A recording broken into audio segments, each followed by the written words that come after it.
ایک انسان کے ساتھ قبر میں کیا ہوتا ہے۔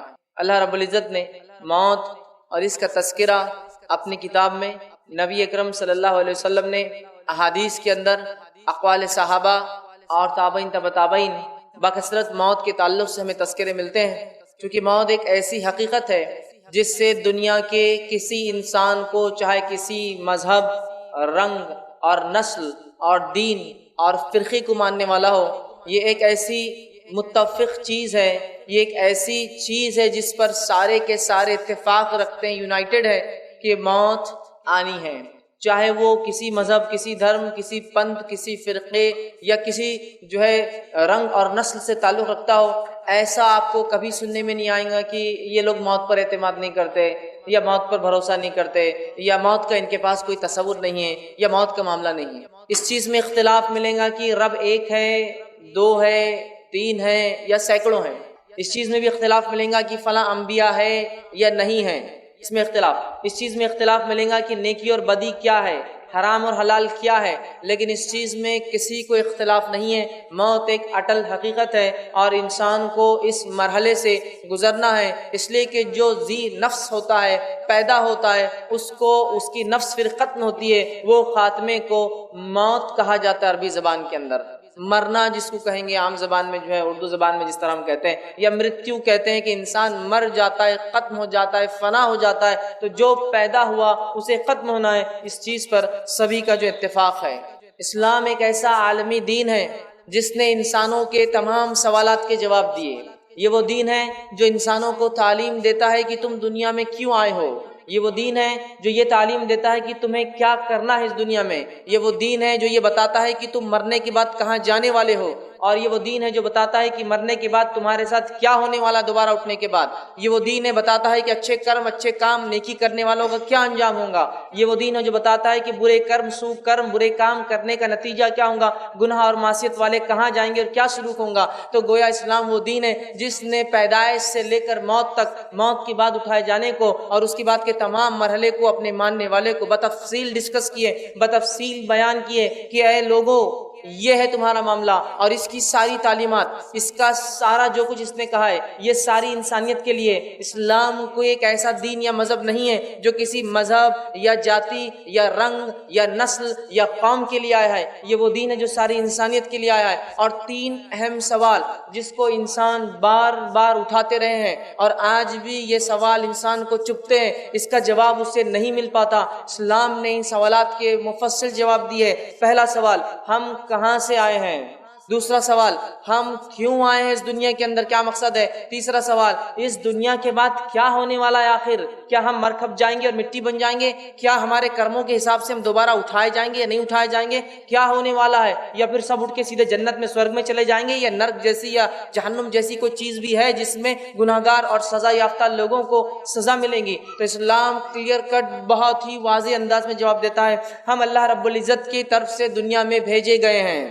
تو ہم کہاں سے آئے ہیں؟ ہم جنت سے نکلے ہیں، آدم ہمارے باپ جنت میں بنائے گئے تھے، ہم وہاں سے نکلے تو ہم جنت سے آئے ہیں۔ اس دنیا میں کیوں آئے ہیں؟ سورہ زاریات سورہ نمبر 51 آیت نمبر 56، وما خلقت الجن والانس الا لیعبدون، تمہیں ہم نے دنیا میں جن اور انس کو اس لیے بھیجا تاکہ تم لوگ ہماری عبادت کر کے آؤ۔ تو اللہ نے مجھے اور آپ کو اور سارے مانووں کو اور سارے انسانوں کو اس لیے بنایا صرف اور صرف کہ وہ ایک اللہ کی پرستش، عبادت، پوجا اور اسی کی بات کو مانے اور اسی کے طریقے پر چلے، یہ دنیا میں آنے کا مقصد ہے۔ اور اس کے بعد کیا ہونے والا ہے، ہم کہاں جائیں گے؟ تو اسلام نے clear cut open guidelines دیے کہ تم مرنے والے ہو، اور یہ آنکھ بند ہونے کے بعد، یہ دنیا سے اٹھنے کے بعد تم ختم نہیں ہونے والے ہو انسانوں۔ اس کے بعد ایک لا تعداد اتنی لمبی زندگی جس کو ڈیفائن نہیں کیا سکتا، اس کو قرآن نے خلد کہا، ہمیشہ ہمیشہ ہمیشہ ہمیشہ چلنے والی ایک زندگی جس کا ایک ایک دن، ایک دیوس 50,000 سال سے زیادہ کا ہونے والا ہے۔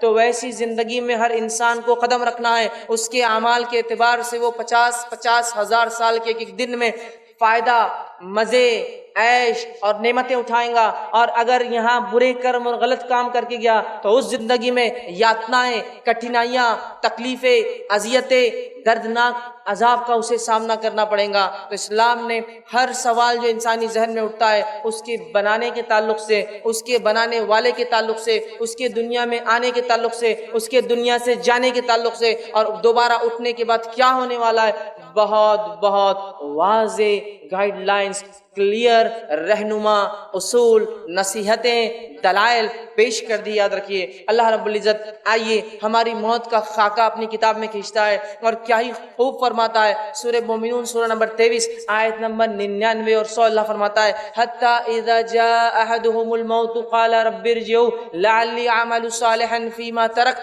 جب تم میں سے کسی کے پاس موت آتی ہے، موت کی گھڑی آتی ہے، اس کے فرشتے حاضر ہو جاتے ہیں، چاہے وہ موت اپنے بستر پر آئے، چاہے وہ موت انسان کو کھڑے سے آئے، چاہے وہ موت ڈوب کر یا جل کر آئے، چاہے وہ موت کسی چیز میں دب کر یا ایکسیڈنٹ کے ذریعے آئے، چاہے وہ موت قتل کے ذریعے آئے، چاہے انسان خودکشی کر کے اپنے آپ کو قتل کر لے، موت کے فرشتے جب آتے ہیں گناہگار، فاسق، کافر اور اسی طرح جو ہے منافق کے پاس، تو وہ کہتا ہے حتی اذا جاء احدهم الموت قال رب ارجعون، تو انسان کہتا ہے ان آنے والے فرشتوں سے اے فرشتوں میرے رب سے جا کر گزارش کرو، رب ارجعون مجھے واپس لوٹنے کی تھوڑی ڈھیل اور مہلت اور تھوڑا سا ایک پیریڈ، ایک انٹرول، چھوٹا سا مجھے ایک وقفہ دیا جائے، لعلی اعمل صالحا فیما ترک، تاکہ میں دنیا میں جو نیکیاں چھوڑ آیا تھا جا کر واپس کر لوں۔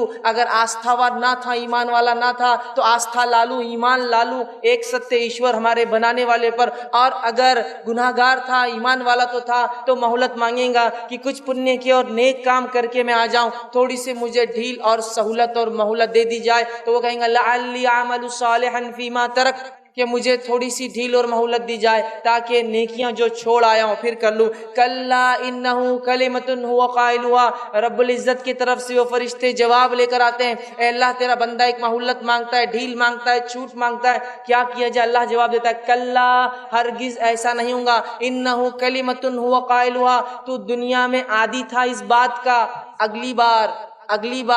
اگلی بار ایک اور چانس، ایک اور مہلت، ایک اور بار مجھے جو موقع دیا جائے۔ کلا انہ کلمۃ هو قائلها، دنیا میں تو عادی تھا صرف یہ بولنے کا کہ ایک اور چانس اور مہلت دیا جائے، اور اللہ فرماتا ہے یہ دوبارہ اب بالکل نہیں پلٹیں گے، نہیں جائیں گے الی یوم یبعثون، دوبارہ اٹھائے جائیں گے، وَمِن وَرَائِهِم بَرْزَخٌ الی یوم یبعثون، اور ان کے اور اس دنیا کے بیچ میں ایک آڑ ہے، ایک برزخ ہے، ایک پردہ ہے، ایک ایسی آڑ نہ جو کسی سے ایک دوسرے سے مل سکتا ہے، نہ آ سکتا ہے، نہ وہاں سے کہیں جا سکتا ہے، نہ آپس میں وہ ارواح، وہ روحیں ایک دوسرے سے مل سکتی ہے، الی یوم یبعثون، وہ آڑ اور برزخ دوبارہ اٹھائے جانے تک ہے۔ تو اس سے پہلے کہ کسی کی موت آئے اور یہ ڈھیل، یہ سہولت اور یہ مہلت ہم مانگے جو کہ کسی کو آج تک نہیں دی گئی اور نہ ہی قیامت تک کسی کو ملیں گی، لہٰذا اچھے اعمال کر کے جو فرشتے آئے خوشی خوشی ہم ان کے ساتھ نکل کر چلے جائے، ورنہ وہ فرشتے آ جائیں گے، پھر ہم ڈھیل اور مہلت مانگیں گے، گڑ گڑائیں گے، آہو بکا کریں گے، چیخیں گے اور چلائیں گے، ہم چیخیں گے اور چلائیں گے،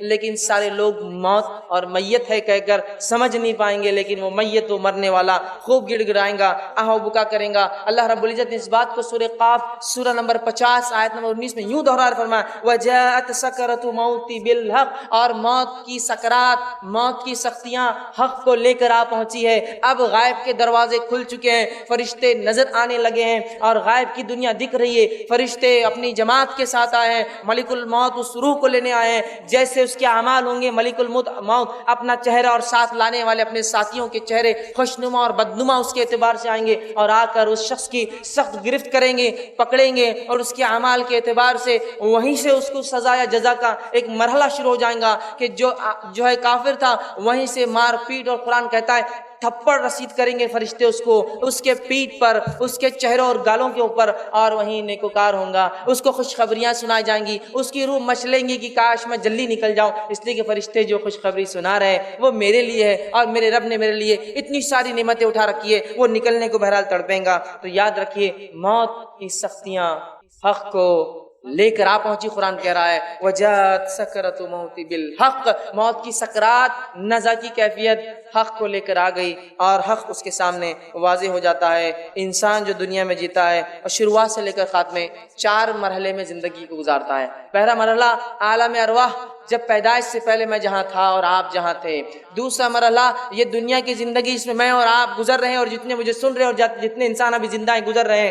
تیسرا مرحلہ موت کے بعد وہ نیچے جو قبر کے اندر یا جہاں کہیں جانور نے کھایا ہو، جلا کر راکھ بنا کے اڑا دیا گیا ہو، پانی کے ذریعے بہا دیا گیا ہو یا آنکھ کے اندر کرنٹ دے کر اسے ختم کر کے مٹی بنا دیا گیا ہو، وہ زندگی، وہ ایک اور زندگی، تیسرا اسٹیج۔ پھر اس زندگی کے بعد چوتھا مرحلہ ہے انسان پھر اٹھائے جائیں گے اور اس کے بعد اعمال کے اعتبار سے جنت یا جہنم میں جائیں گے۔ تو زندگی کے 4 مرحلے ہیں۔ عالم ارواح پیدائش سے پہلے یہ زندگی جس سے میں اور آپ گزر رہے ہیں، وہ زندگی جو موت کے بعد اس گڑھے اور قبر کے اندر اور برزخ میں آئیں گی، اور چوتھی وہ زندگی جو دوبارہ ہم سب انسان آدم کی اولاد جو ہے، ایک ماں باپ کی جو اولاد ہے، سب اٹھائے جائیں گے، اچھے اور برے، کارے اور گورے، اونچے اور نیچے، اور سب کے ساتھ اللہ رب العزت فیصلہ کرے گا، انصاف کرے گا، ذرہ برابر بھی کسی کے ساتھ ناانصافی نہ ہوں گی۔ 4 زندگیوں کے مرحلے ہوتے ہیں، اس سے مجھے اور آپ سب کو گزرنا ہے۔ اور موت زندگی کا سب سے خطرناک، سب سے ہولناک، سب سے سخت مرحلہ ہے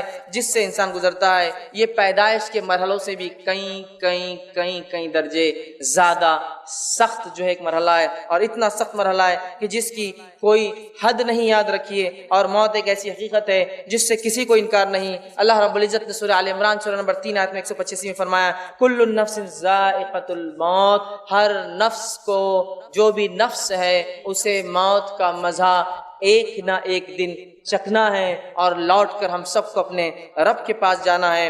اور موت کی تکلیف کیا ہوتی ہے اس کو ٹھیک ٹھیک بتانا ناممکن ہے، یاد رکھیں، اس لیے کہ مرنے والا اٹھ کر یہ نہیں بتاتا کہ اسے کیا تکلیف ہوئی، ہاں لیکن کچھ باتیں اللہ کی کتاب اور اس کے رسول صلی اللہ علیہ وسلم نے سنت نے بتائی ہے، ان باتوں کو ہم جان سکتے ہیں، لیکن حقیقی کیفیت تو وہی انسان ہے جو اس سے گزرتا ہے۔ اور یاد رکھیے موت وہ مرحلہ ہے جس سے کوئی مستثنا ایکسپشنل نہیں ہے، سب کو اس سے گزرنا ہے، چاہے کسی مذہب اور کسی دین، کسی ملت اور کسی قوم کا وہ رہنے والا تھا، تو اس سے گزرنا ہے۔ تو ٹھیک ٹھیک بتانا ناممکن ہے، لیکن اللہ رب العزت نے جو موت کی سختی اپنی کتاب میں، نبی اکرم صلی اللہ علیہ وسلم نے موت کی سختی جو کتاب میں بتائی ہے، اس میں سے ایک بات سورہ قیامہ سورہ نمبر 75 آیت نمبر 24 سے لے کر 35 میں اللہ فرماتا ہے، اور خاص طور سے گنہگار انسان کے لیے، ویسے نیکوکار کے لیے بھی بہت ساری باتیں ہیں، لیکن گنہگار انسان کے لیے اللہ فرماتا ہے، کہتا ہے وہ وجوہ یومئذ باسرا، اور اللہ فرماتا ہے اور کتنے چہرے اس دن اداس ہوں گے، کتنے چہرے اس دن اداس ہوں گے۔ پھر فرمایا تظن ان یفعل بها فاقرہ، سمجھتے ہوں گے کہ ان کے ساتھ اب کمر توڑ معاملہ، بہت سخت معاملہ ہونے والا ہے۔ کلا اذا بلغت التراق، اور جان جب حلق میں آ کر پھنستی ہے، اور ہر مرنے والا جب مرتا ہے تو اس کی آخری آواز جو نکلتی حلق سے، تو جان تب اس کے منہ کے ذریعے نکل کر چلی جاتی ہے۔ آپ سب فرماتے تب اس کی نگاہیں اس نکلتی ہوئی جان کو اپنے دیکھتی ہے، اسی لیے فرمایا جب کوئی مر جائے تو آنکھیں بند کر دو، چونکہ اس کی نگاہ اس کی طرف بڑھتی ہے۔ تو پیروں سے نکلنا شروع ہوتی ہے انسان کی جان، اور وہ آخری آواز جو گلے سے نکلتی ہے اس کی تفصیلات ہے کلا اذا بلغت التراق، اور جان جب جانکنی گلے میں آ کے اٹک جاتی ہے۔ وقیل من راق، اور لوگ کہتے ہیں جو آس پاس بیٹھے ہیں، کیا کوئی ہے ڈاکٹر، کیا کوئی ہے طبیب، کیا کوئی ہے جھاڑ پھونک کرنے والا، کیا کوئی ہے جو اس کو اس کیفیت سے آج بچا سکتا ہے، لاؤ اسے بلاؤ۔ تو اللہ فرماتا ہے وَظَنَّ أَنَّهُ الْفِرَاقُ، اور آگے فرماتا اور کہتا ہے آدمی جان لیں گا کہ یہ اس کی جدائی کا وقت ہے، دنیا سے جانے کا وقت آ چکا ہے۔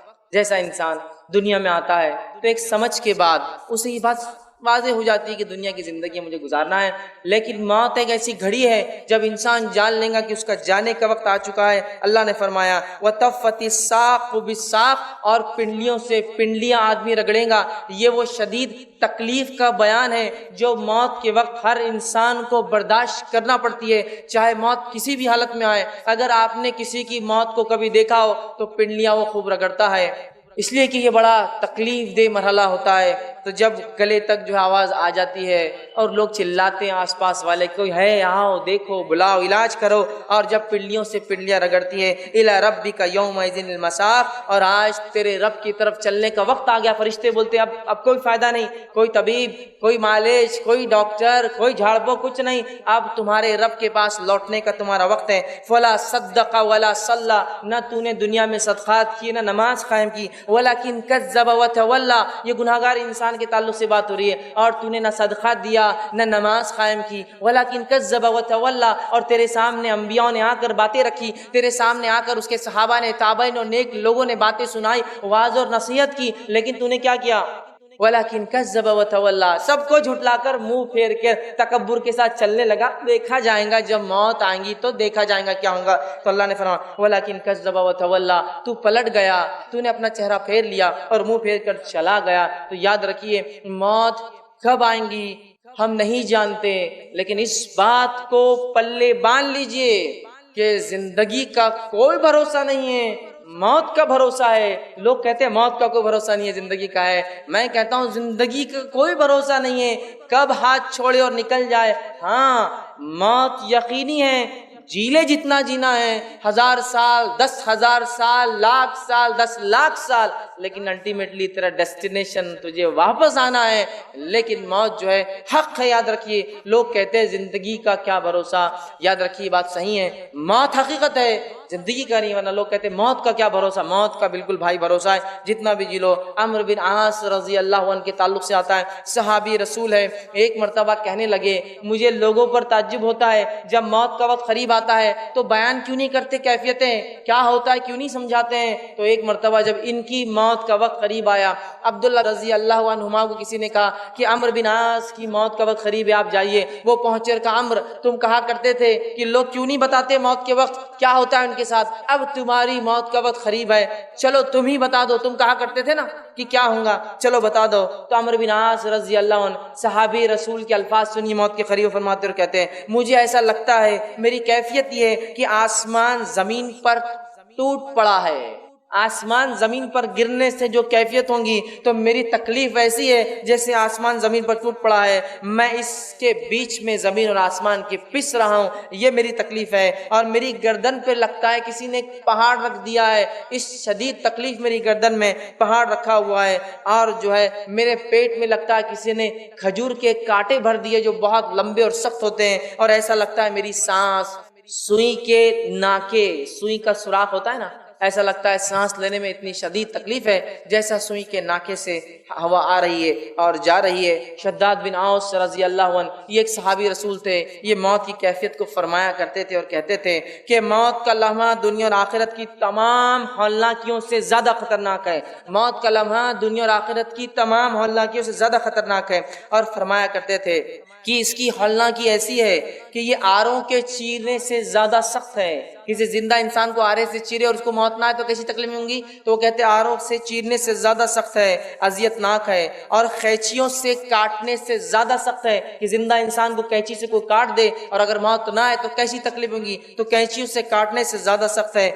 ہڈیوں کے ابالنے سے زیادہ سخت ہے، مطلب اتنی تکلیف جس میں ہوتی ہے جیسے ہڈیوں کو زندہ انسان کو ابالا جا رہا ہے. آگے کہتے ہیں اگر مردہ اٹھ کر موت کی سختیاں بیان کر دے تو تم لوگ نیند اور چین چھوڑ دو گے اور آرام نہیں کرو گے، صرف اچھے اعمال میں لگ جاؤ گے تاکہ آخرت بن جائے. اسی طرح ہم دیکھتے ہیں خود نبی اکرم صلی اللہ علیہ وسلم جب آپ کی وفات کا وقت قریب آیا، جب آپ کے انتقال کا وقت قریب آیا، یہ انسانوں میں سب سے نیک انسان تھے جس کو دنیا نے کبھی دیکھا ہے اور دیکھیں گی. یاد رکھیے نبی اکرم صلی اللہ علیہ وسلم چونکہ وفات سے، انتقال سے کوئی مستثنا نہیں ہے. آدم علیہ السلام آئے تو دنیا سے چلے گئے، نوح آئے تو وہ بھی چلے گئے، ابراہیم آئے تو وہ بھی جانے کے لیے چلے گئے، موسیٰ بھی. اسی طرح ایک اور روایت میں آتا ہے، یہ روایت جو ہے صحیح مسلم کی ہے، اور اس میں جو ہے زید بن ثابت رضی اللہ عنہ فرماتے اور کہتے ہیں کہ نبی کریم صلی اللہ علیہ وسلم نے ارشاد فرما کہا اے لوگو تم اپنے گھروں میں بھی نماز پڑھا کرو، مطلب نفل نماز، کیونکہ آدمی کی سب سے افضل نماز وہ ہے جسے وہ اپنے گھر میں ادا کرتا ہے سوائے فرض نماز. آدمی کی سب سے افضل نماز وہ ہے آدمی کی سب سے افضل نماز وہ ہے جو وہ گھر میں پڑھتا ہے سوائے فرض کے. فرض نہیں, فرض تو مسجد میں پڑھنا ہم پر فرض ہے, سوائے بیمار ہو, مسافر ہو, مسجد نہ ملے, وہ مستثنا ایکسیپشنل کیس. لیکن فرض نماز تو مسجد میں باجماعت ہی پڑھنا ہے. لیکن فرض کے علاوہ جو سب سے بہترین نماز ہے جو انسان پڑھتا ہے, سب سے افضل ہے, وہ ہے جو ایک انسان اپنے گھر میں پڑھتا ہے. مطلب ایک مرد فرض نماز پڑھے مسجد میں, اس کے بعد گھر آئے اور نفل ادا کرے, یہ سب سے افضل ہے. جیسے عورت کی سب سے افضل نماز وہ ہے جو گھر کے اندر, اور گھر کے اندر بھی سب سے اندر کے کمرے میں, سمجھ رہے ہیں, یہ فرض کے لیے کہا گیا. ویسے عورتیں مسجد میں فرض پڑھ سکتی ہے, اس میں کوئی ممانعت, کوئی روک نہیں ہے, لیکن سب سے افضل وہ ہے جو گھر کے اندر اور اس کے اندر کے کمرے میں فرض پڑھی جائے. تو مرد کے لیے فرض نماز مسجد میں پڑھنا ہے, لیکن اس کی افضل نماز وہ ہے جو گھر میں نفل پڑھتا ہے. تو لہٰذا مردوں کو چاہیے, اگر گھر سے قریب نماز پڑھتے ہو, چلیے بھائی ظہر اور عصر اور مغرب میں تو ہم باہر ہوتے ہیں, تجارت کاروبار میں ہوتے ہیں, عشاء میں اگر آتے ہو تو کم از کم عشاء کی تو پڑھیے آ کے, جو فرض ہوگی عشاء کی مسجد میں, یا عشاء کو جانے سے پہلے, عشاء سے پہلے کی 4 گھر میں پڑھ کے جائیے, عشاء مسجد میں پڑھیے, آپ واپس آ کے گھر میں پڑھیے, باقی سب سے افضل ہے. لیکن کوئی ضروری نہیں ہے, اگر لگتا ہے گھر جانے سے چھوٹنے کا چانس ہے, لوگ آئے, وہ ایک الگ شکل ہے, لیکن کوشش کرنا چاہیے, اس لیے کہ انسان کی سب سے افضل نماز وہ ہے جو وہ گھر پڑھتا ہے. مطلب ایک مرد کی سب سے افضل نماز گھر میں پڑھتا ہے سوائے فرض نماز کے. فرض اس میں انکلوڈیڈ نہیں ہے, فرض تو مسجد میں ہی پڑھنا, ٹھیک ہے. تو لہٰذا ہم کوشش کریں نماز کا کچھ حصہ نفل ضرور ہم گھر, چاہے نماز کو جانے سے پہلے والے ہوں یا نماز کو جانے کے بعد ہو, یا اس کے علاوہ کوئی نفل نماز. اور اس کا فائدہ یہ کہ بچے بھی دیکھ کر نماز سیکھتے ہیں اپنے مردوں سے, ماؤں کو تو دیکھتے ہیں, والد کو بھی دیکھیں گے, اس بہانے مردوں کو بھی دیکھیں گے. اسی طرح صحیح مسلم کی ایک اور روایت ہے, نبی اکرم صلی اللہ علیہ وسلم نے فرمایا اور کہا, اس کے الفاظ ہیں, تم اپنے گھروں میں بھی نماز ضرور پڑھا کرو. مردوں سے آپ کہہ رہے ہیں, کیونکہ آدمی کی بہترین نماز وہ ہے جو اپنے گھر میں پڑھے سوائے فرض نماز. تم میں سے کچھ لوگ یا تم لوگ اپنی نمازوں میں کچھ نمازیں ضرور اپنے گھروں میں پڑھا کرو. یہ نماز کون سی ہے؟ فرض نماز نہیں, یاد رکھیں نفل ہے, پڑھا کرو. اس لیے کہ آدمی کی سب سے خیر, سب سے بہترین, سب سے افضل نماز وہ ہے جو وہ گھر میں پڑھتا ہے سوائے فرض کے. فرض نہیں, فرض تو مسجد میں آنا ہے, باجماعت پڑھنا ہے, اس کے علاوہ جو نفل پڑھتے ہو نا گھر میں پڑھو, یہ سب سے افضل نفل, ٹھیک ہے. تو ہم لوگ کوشش کریں. اور رسول اکرم صلی اللہ علیہ وسلم کو دیکھا بھی یہیں گئے, آپ فجر سے پہلے فجر کی 2 رکعت گھر میں پڑھتے, ماں عائشہ فرماتی ہے رضی اللہ عنہا, پھر آپ مسجد جاتے. اسی طرح آپ کے تعلق سے آتا, آپ جمعہ کی بات گھر آتے اور 2 کر کے 4 رکعت جو جمعہ کی نماز کی بعد کی نمازیں وہ ادا کرتے. تو آپ کو دیکھا گیا, خود نبی اکرم صلی اللہ علیہ وسلم گھر آ کر نفل نماز پڑھتے تھے, یہ آپ کو دیکھا گیا, آپ کا خود کا ذاتی عمل تھا. آئیے آگے بڑھتے ہیں, نفل نماز کا اور فائدے دیکھتے ہیں. نفل عبادت بندے کو, نفل عبادت کرنے سے بندے کی طرف اللہ کی محبت کھینچی چلی آتی. جب بندہ نفل نماز پڑھتا ہے تو اللہ کی محبت اس کی طرف کھینچی چلی. اور اس حدیث میں وضاحت بھی ہے, فرض کا مقام بھی بتایا جا رہا ہے, لیکن نفل کے فضائل بھی بتایا جا رہا ہے نا. ورنہ اگر صرف نفل کے فضائل دیکھے تو کبھی ہوتا نا, ارے فرض نہیں بھی کرے چلتا شاید, یہ جیسا کہ محرم کے 2 روزے رکھ لے تو 1 سال کے گناہ کا کفارہ ہے, ارے پھر تو 1 سال بولے تو اگلے سال کے لیے تو اب یہ سال کی معاف کرا لیتے, اگلے سال پھر رکھ لیں گے تو یہ سال کی معاف. تو کیا نماز نہ پڑھنے سے, فرض روزے نہ رکھنے سے, فرض نماز نہ پڑھنے کے بعد بھی کیا محرم کی 2 روزوں کا اجر و ثواب ملیں گا؟ ہرگز نہیں, ہرگز نہیں, ہے نا. ذی الحجہ کے اندر جو ہے عرفے کا روزہ 2 سال کے گناہ کا کفارہ ہے. تو کیا وہ شخص جو فرض نمازیں نہیں پڑھتا ہے, فرض روزے نہیں رکھتا ہے, فرض زکات نہیں دیتا ہے, تو کیا اس کو یہ کفارہ ہوگا 2 سال کے گناہوں کا؟ ہرگز نہیں. یہ بات میں کیوں کہہ رہا, بہت سارے لوگ نوافل کے فضائل دیکھ کر اتنے خوش ہو جاتے ہیں کہ فرق چھوڑ دیتے ہیں. تو یہ حدیث میں دونوں باتیں ایک ساتھ آ رہی ہیں, آپ غور سے سنیے نفل کی اہمیت, غور سے سنیے. نبی اکرم صلی اللہ علیہ وسلم فرماتے ہیں, اور بخاری کی روایت, اللہ تعالیٰ فرماتا ہے, حدیث قدسی, اللہ تعالیٰ فرماتا ہے, جو شخص میرے دوست سے دشمنی کرتا ہے میں اس کے خلاف اعلان جنگ کر دیتا ہوں. کیا فرمایا اللہ تعالیٰ, جو میرے دوست سے دشمنی کرتا ہے میں اس کے خلاف اعلان جنگ کر دیتا ہوں. مطلب جو اللہ کے ولی ہوتے ہیں, یقین اللہ کے ولی ہوتے ہیں, اللہ کے دوست ہوتے ہیں, یاد رکھیے اللہ کے ولی ہوتے ہیں. تو اللہ تعالیٰ فرما رہا ہے جو میرے دوست سے دشمنی کرتا ہے, اور اللہ کے دوست کون ہے؟ جو تقوی اختیار کرتے ہیں. ایمان والے ہونا پہلی شرط, وہ تقوی اختیار کرتے ہیں اور ہر کام سنت کے مطابق, ٹھیک ہے. تو بہرحال ورنہ میں اس لیے کہہ رہا ہوں اللہ کے دوست, ورنہ ہمارے پاس جو سنت کی مخالفت کرتا ہے, نماز کبھی نہیں پڑھتا ہے, تقوی تو ہے ہی دور دور تک, اس کو ولی مانتے ہیں. اس لیے میں وضاحت کر رہا ہوں, ایمان والا جیسا حق ہے, تقوی اختیار کرنے والا انسان اور سنت کے مطابق عمل کر. تو بہرحال اللہ تعالیٰ فرما رہا ہے جو میرے دوست سے دشمنی کرتا ہے میں اس سے اعلان جنگ. اب اندازہ لگا, اللہ کا جو دوست ہوتا ہے اس کو اگر دنیا میں کوئی چھیڑتا ہے یا اس سے دشمنی کوئی کرتا ہے, اللہ تعالیٰ اس کے خلاف اعلان جنگ کر دے. کیسے کرتا ہے؟ وہ جس نے دیکھا نتیجے اس کے سمجھ میں آتے ہیں. انبیاؤں کے ساتھ جس نے برا سلوک کیا ان کے نتیجے دیکھ لیجئے, صحابہ کے ساتھ جس نے برا سلوک کیا کیسی کیسی موتیں مرے ان کی زندگی دیکھ لیجئے, سلف صالحین پہ جس نے ظلم کیا ان کی زندگیوں کا مطالعہ کرے, خاص طور سے ان کی موتیں دیکھے, اور اس کے بعد معصوم مسلمانوں پہ جس نے بھی ظلم کیا ان کی زندگی کی حالت دیکھے, آپ کہیں گے واقعی میں اللہ تعالیٰ کیسا بدلہ لیتا ہے؟ چونکہ اللہ تعالیٰ جب دشمنی لیتا ہے اس کے خلاف تو وہ دشمنی واقع میں نبھاتا بھی ہے. سمجھ رہا بات کو؟ ہر طرف سے اس کو جو ہے چت کر دیتا ہے اس دنیا کی. بہر اللہ تعالیٰ فرما رہا ہے جو شخص میرے دوست سے دشمنی کرتا ہے اس کے خلاف میں اعلان جنگ کرتا ہوں. تو ایک بات ہمیشہ ذہن میں رکھنی چاہیے، اللہ کے نیک بندوں کے خلاف کوئی چال نہیں چلنا چاہیے، اس لیے کہ جب ہم اللہ کے نیک بندوں کے خلاف چال چلتے ہیں در حقیقت اللہ ہمارے خلاف اعلان جنگ کر دیتا ہے. ہوتا ہے نا بہت سارے لوگ نیک لوگ خواہ تنگ کرتے ہیں زمین کے معاملات میں، اس میں احتیاط کرنا چاہیے. آپ خطرناک زون میں جا رہے ہیں، آپ کو تکلیف ہو سکتی ہے. ٹھیک ہے، آگے آئیے سنیے. اللہ تعالیٰ فرماتا ہے اور میرا بندہ سب سے زیادہ میرا تقرب اس چیز کے ساتھ حاصل کرتا ہے جسے میں نے فرض کیا ہے. اللہ تعالیٰ فرما رہا ہے میرا بندہ سب سے قریب مجھ سے تب ہوتا ہے جب وہ میری فرض کردہ چیزوں کو پورا کرے. اللہ تعالیٰ فرما رہا ہے میرا بندہ میرے سب سے قریب کب آتا ہے؟ جب وہ چیز کرتا ہے جو میں نے اس پر فرض کی ہے. تو آپ فرما اللہ تعالیٰ فرما میرا تقرب میرا بندہ سب سے زیادہ حاصل کرتا ہے اس چیز کے ذریعے جو میں نے اس پر فرض کیا ہے، یعنی فرائض کے ساتھ میرا تقرب حاصل کرنا ہی مجھ سے سب سے زیادہ میں، مطلب فرائض کے ذریعے میرا تقرب حاصل کرنا یہ مجھے سب سے زیادہ پسند اللہ اعلان کا. آگے آئیے پھر اللہ تعالیٰ فرما رہا ہے حدیث قدسی ہے اور میرا بندہ نوافل کے ذریعے میرا تقرب حاصل کرتا، فرض سے سب سے زیادہ، لیکن نوافل سے بھی کرتا ہے فرض کے بعد، مطلب فرض جو ادا کرتا ہے اس کی نفل قبول ہوتی ہے، بات یاد رکھیں. پھر اللہ فرماتا ہے پھر جب اور میرا بندہ نوافل کے ذریعے میرا تقرب حاصل کرتا رہتا ہے یہاں تک کہ میں اس سے محبت کر لیتا ہوں. میرا بندہ پہلے تو فرض کرتا ہے، میرا تقرب حاصل کر لیتا ہے، چونکہ فرض سے ہی میں سب سے زیادہ قریب ہوتا ہوں بندوں کو، یہ مجھے سب سے زیادہ محبوب ہے. پھر میرا بندہ نفل پڑھتا ہے اور نفل پڑھ کر میرا تقرب حاصل کرتا ہے، اتنا تقرب حاصل کرتا ہے کہ میں بھی اس سے محبت کرنا شروع کر دیتا ہوں نوافل کے. اب آگے سن، تو میں بھی اس سے محبت کر لیتا ہوں. پھر جب میں اس سے محبت کر لیتا ہوں، فرض سب سے زیادہ اللہ کو پسند عمل ہے، سب زیادہ قریب بندہ فرض سے آتا ہے، لیکن فرض سے جو قریب آنے کے بعد بھی جو نفل پڑھے وہ ٹاپ موسٹ چل جاتا ہے. بولنے کا مطلب یہ ایک انسان سے فرض بھی کرتا ہے اللہ سے قریب ہوتا ہے، لیکن فرض کے بعد جو نفل پڑھے وہ ٹاپ موسٹ لیول تک پہنچ جاتا ہے اللہ کے قریب، اتنا کہ اللہ تعالیٰ اس سے محبت کرنے لگتا ہے. اور اللہ فرماتا ہے اور جب میں اس سے محبت کرنے لگتا ہوں تو میں اس کا کان بن جاتا ہوں جس سے وہ سنتا ہے. اس حدیث کو غلط معنی مت لیجیے کہ واقعی میں اللہ اس کے اندر حلول کر جاتا ہے، مطلب وہ وہی باتیں سنتا ہے جو میں چاہتا ہوں کہ وہ سنے،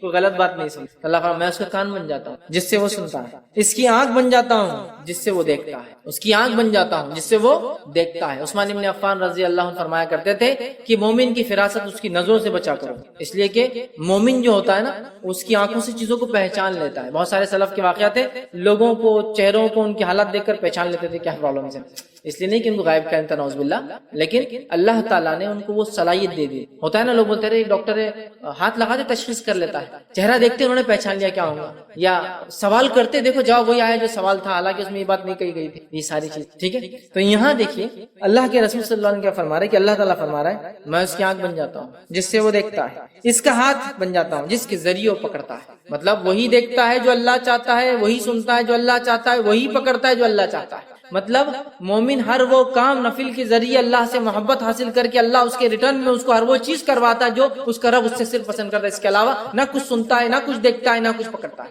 تو میں اس کا ہاتھ بن جاتا ہوں جس کے ذریعے وہ پکڑتا ہے، اور اس کا پاؤں بن جاتا ہوں جس کے ذریعے وہ چلتا ہے. مطلب مومن چلے گا بھی تو اب سیدھے راستے پر، چونکہ اب وہ غلط راستے پر نہیں جائے گا، چونکہ نفل کے ذریعے وہ اللہ کی محبت حاصل کر چکا ہے. اللہ کی محبت جو بندہ حاصل کر لیتا ہے اس کا رب کا فضل اس پہ یہ ہوتا ہے کہ ہر وہ کام کرتا ہے جو اس کا رب چاہتا ہے، اس کے علاوہ وہ کچھ نہیں کرتا. یہاں جو ہے اس سے وہ چلتا ہے، ان تمام اعضاء کو اپنی اطاعت میں لگا دیتا ہے، اور اگر وہ مجھ سے سوال کرتا ہے تو میں ضرور اس کو عطا کرتا ہوں. اگر وہ مجھ سے سوال کرتا ہے تو میں ضرور اس کو عطا کرتا ہوں.